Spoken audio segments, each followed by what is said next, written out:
Hi everyone and welcome back. Ani na usab kita ning bag-o na tong episode. Ako karong i-demonstrate o ipakita kaninyo kung unsaon pag-install ng dugang font sa Windows computer system. By the way, kining atong tutorial karon akong gibase sa Windows 7 Ultimate Edition. Pero kung ang imong computer nga gigamit Windows 10, pareha lang gihapon ang pinaka main nga procedure sa pag-install sa phone. Okay?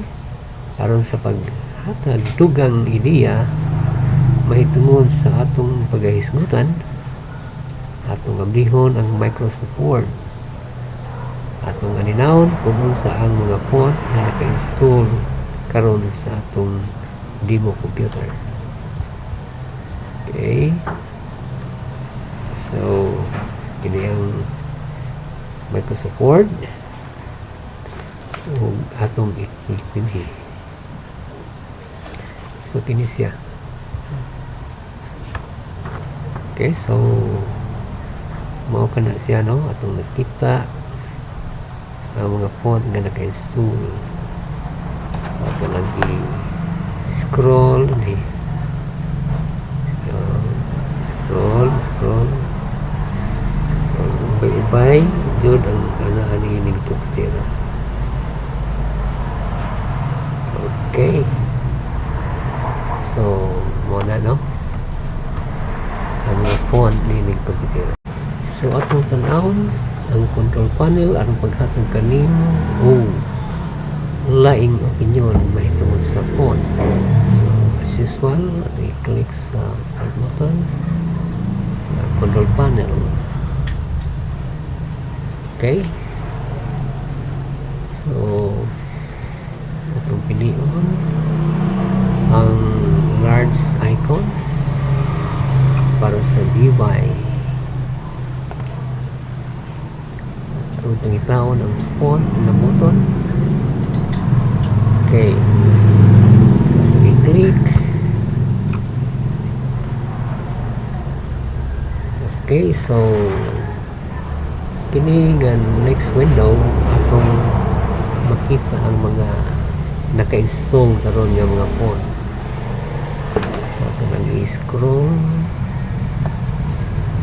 Okay, so atong i-scroll, no? Ni adinhi ang mga font nga naka-install,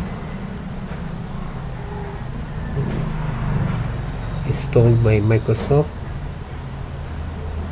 operating system and the third-party software na mao sila install din, and then ang mga royalty-free nga mga font na atong ma-install gamit ang internet. Okay, so mo ni guys, ang atong next nga job is kung saan na to pag-install o additional nga mga royalty free font na available sa internet. So, walay bayad, libre sad nga ma-download. Okay, so atong i-open ang browser. So bisan unsa nga browser pwede na ito gamiton. Kanya atong i-type there is search text box and keywords na free font.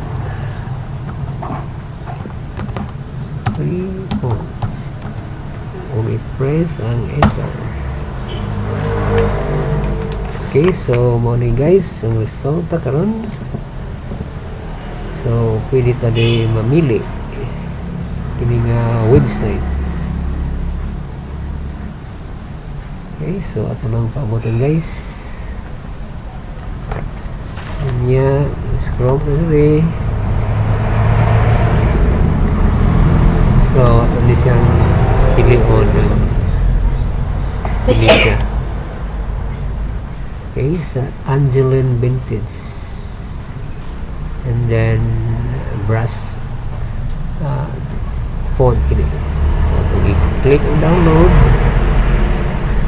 and then save. Okay, so atong pabuton kana sa mahuman. Okay, so ito guys, now ato kini siya nga i-open ng folder. Okay, so itong i-open, itong right click and then open.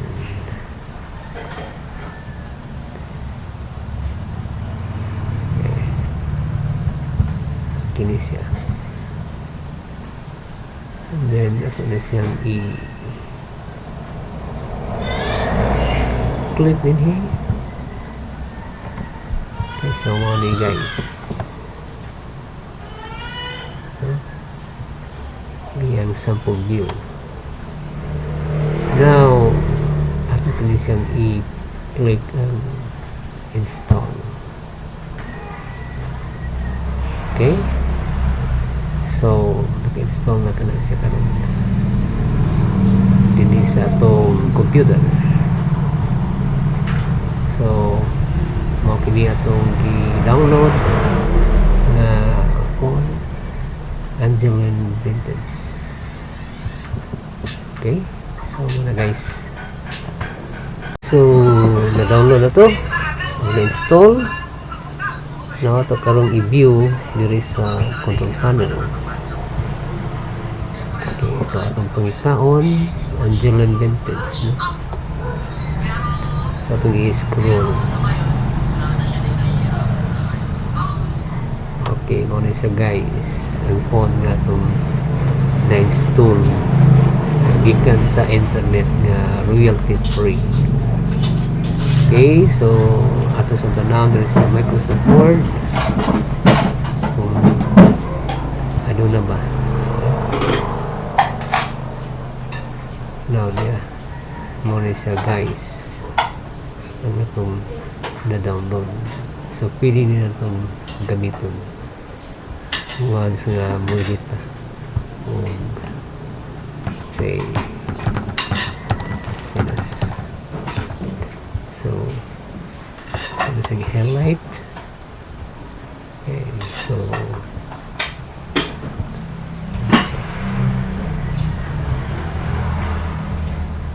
okay, so mo ka na say example sa labas.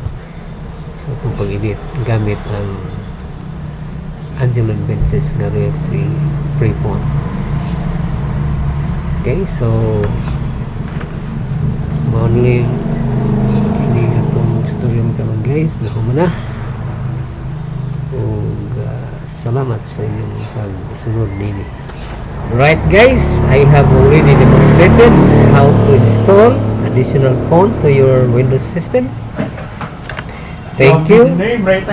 I hope you enjoyed the show and learned something from this episode. Kini si Ginis Masiasinas, kaninyo kanunay malagal. Don't forget to like, subscribe, and make comments. Bye-bye!